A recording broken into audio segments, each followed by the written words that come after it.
দাদা দাদা বাড়িতে না মামা এসছে রে, তাড়াতাড়ি 200 টাকা দে, মাংস নিয়ে যেতে হবে। 200 টাকা? 200 টাকা কোথায় পাবো? আমার কাছে তো টাকা নেই। মালিক আইডিয়া তাড়াতাড়ি করো। ভাই তুই দাঁড়া, আমি গিয়ে মাংস নিয়ে আসছি। রূপম ভাই, আমি খুব বিপদে পড়েছি, আমাকে 200 টাকা ধার দে না। দেখ ভাই, ভিখারির কাছে ভিক্ষা চেয়ে কোনো লাভ নেই। না দিবি এরকম বলার কি আছে? সবই তোর জন্য হয়েছে।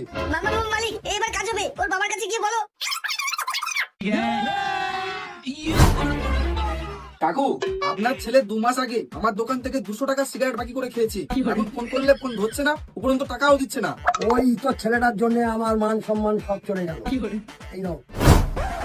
ঠিক আছে তুমি যাও, ওই ঢেমন বাচ্চাটা এলে ব্যবস্থা আমি করছি। ভাই এই নে 1 কেজি মাংস, গিয়ে রান্না কর, জমিয়ে খাবো।